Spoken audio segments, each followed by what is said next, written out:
Ikatlong laban ng pandaigdigan mga kapatid, no? Malapit na nga bang maganap o magsisimula na nga ba?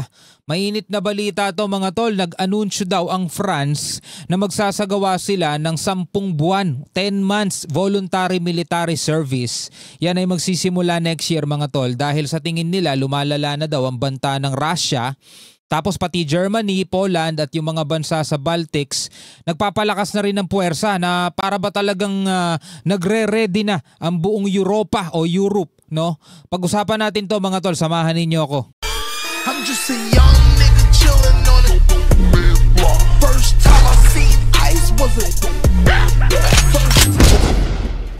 Alright mga kapatid, welcome ulit sa ating bagong video, reaction, review, commentary, opinion, criticism at kung ano-ano pa. Okay, papakita ko lang ulit sa inyo, meron tayong source ng balita, ayan nasa gilid, hindi ako ang magbabalita. Ito'y paulit-ulit ko na pong sinasabi dahil meron pa ring mga engot na nag-PPM na mali-mali daw ang binabalita ko. Eh kung nagre-reklamo kayong mali-mali, magreklamo kayo rito. Tayo'y nanonood lamang dito at nagbibigay ng reaksyon. Okay? So ngayon mga kapatid, eto.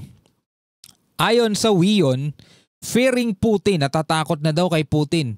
Europe is making a big army. Is World War III around the corner? Sabing ganun mga tol. Well, sama-sama natin tong panoorin.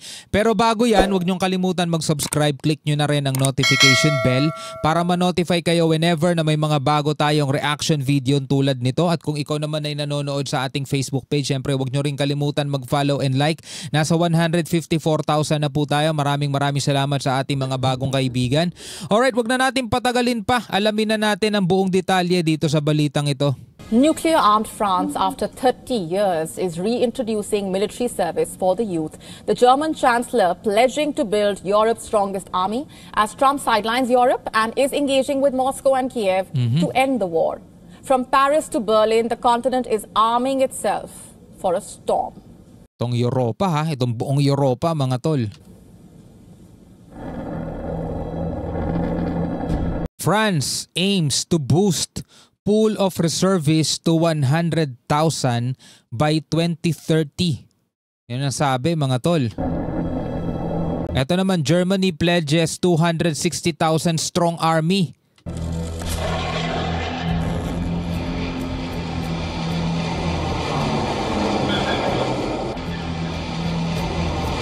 Ganun kalakas si Putin, no? Gahanda sa kanila iba't ibang bansa.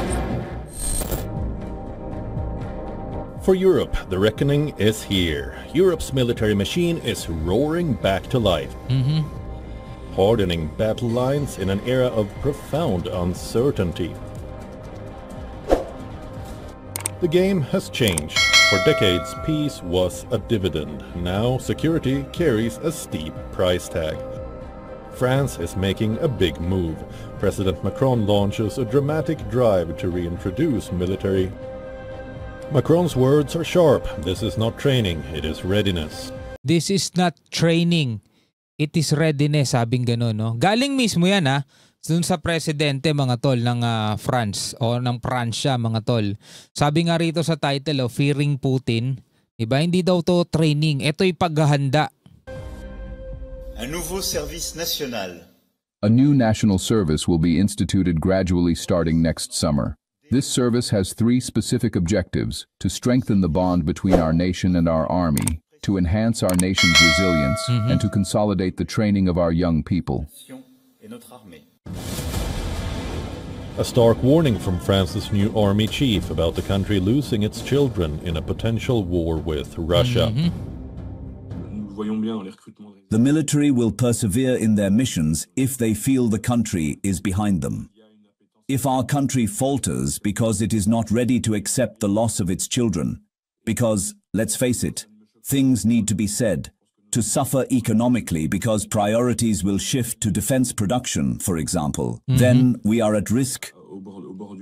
Sa bagay, maaapektuhan talaga yon kasi nga yung halimbawa yung mga paggastos nila is lilipat, magiging priority doon sa paggastos nila para sa kanilang depensa. Kasi halimbawa ang isang bansa mga tol, 'di ba? Maraming pinagkakagastusan 'yan, education, sa health, 'di ba? Pero kung magiging prioridad is yung kanilang army, yung kanilang sandatahan, puwersa, syempre kailangan nila gumastos ng malaki diyan mga tol. Medyo may maaapektuhan talagang ibang bagay, ibang sangay ng gobyerno mga tol. Ito balikan natin yung sinabi. Things need to be said. To suffer economically because priorities will shift to defense production, for example, then we are at risk. France is not alone. Berlin is rearming on a scale not seen for a generation. Pati Berlin, no? Germany. Germany targets 260,000 active soldiers, boosting troop numbers by 80,000, plus another 200,000 reservists ready for deployment by 2035. This is no incremental rise, it is a total re-engineering. Matagal pa naman yung mga yan, pero ngayon pala naghahanda na sila. It's not just France and Germany, all NATO nations are bracing themselves. The Baltics scramble, Estonia doubles its defense spend, Lithuania bolsters its conscripts, Latvia extends military training. Ano kaya nagiging reaction ni Putin, no? Buong Russia, pinaghahandaan ng buong NATO, buong Europa. Sweden, fresh in NATO, invests warplanes, missile batteries, cyber warriors.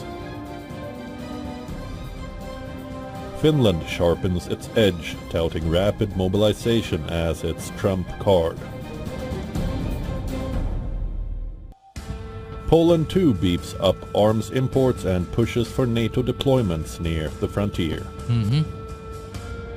Spain upgrades digital warfare and naval patrols. Even Switzerland quietly expands its citizen soldier program. The logic is brutal and bare. Europe fears a new war, not because it wants one, but because it cannot afford to lose one. As the first recruits strap on combat boots and the first deliveries of hardware roll out, the continent stands at a crossroads. Pero alam nyo mga tol, ang nakakalungkot na. Diba, ito sinasabi nila by 2035 dapat ganyan na, ready na. Imbis na ang iniisip dapat by 2035 ganito nakaunlad ang ating mundo, 'di ba? Mas maganda na yung ating energy system, yung mga ganung mga bagay. Pero parang nakikita natin sa hinaharap mga tol, kaguluhan no. Parang nakikita natin sa hinaharap mas matinding kahirapan pa eh. Kasi yun yung pinaghahandaan nitong mga bansa, 'di ba? Yun yung kanila pinaghahandaan. Kaya eto, hindi rin natin masisisi si Elon Musk, naghahanap na lang ng ibang planeta no? Defense lines, once silent, now crackle with energy. Europe may yet avert fire, but it's no longer counting on luck. It's preparing. Yan ang pinaghahandaan talaga nila. 2035, ilang taon pa? 2025, 10 taon mga tol.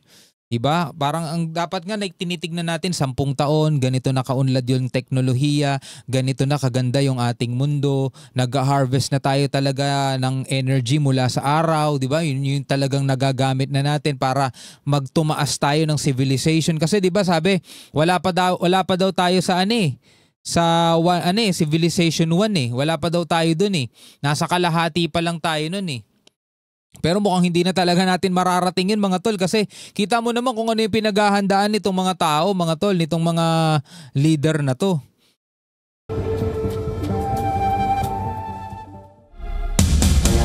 Ano ba yan? Type 1 civilization, no? Type 1 civilization. Wala pa daw tayo dun. Hindi pa daw natin nararating yun, yung type 1 civilization. Mukhang hindi na nga natin mararating pa yun dito sa daigdig na to.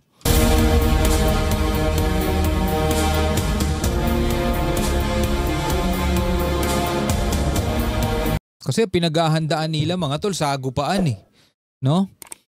Fearing Putin, Europe is making a big army. Is World War III around the corner? Well, question mark yan mga tol. And kung babalikan naman natin mga kapatid ang nakasulat, ito lagi kong sinasabi para lang naman to sa mga Kristiyano, para lang naman to sa mga naniniwala sa Biblia. Nakalagay sa Biblia, panahon pa ng ating Panginoong Hesukristo, di ba? At nakasulat din yan, may mga palatandaan na nalalapit na yung kanyang ikalawang pagparito. kung ikaw ay Kristiyano, hindi ko lang alam kung sa religion yun na ituro to Pero di ba merong ikalawang second coming, yung tinatawag na second coming. Bago mangyari yung second coming o yung ikalawang pagparito ng Panginoong Hesukristo, merong mga palatandaan. O eto para mas malinaw, bigyan ko kayo ng mga talata o mga verses sa Bible. Para baka may Bible kayo dyan sa bahay ninyo, basahin nyo na lang. No? Eto yun. Okay, kung may Bible ka sa bahay, pwede mong basahin to. Nakalagay na yung mga ano rito, mga talata. Ayan o. Number 1, pagdami ng digmaan at balita ng digmaan. Sabi rito sa Mateo 24:6, makakarinig kayo ng mga digmaan at mga alingaw-ngaw ng digmaan. Ibig sabihin, mababalita.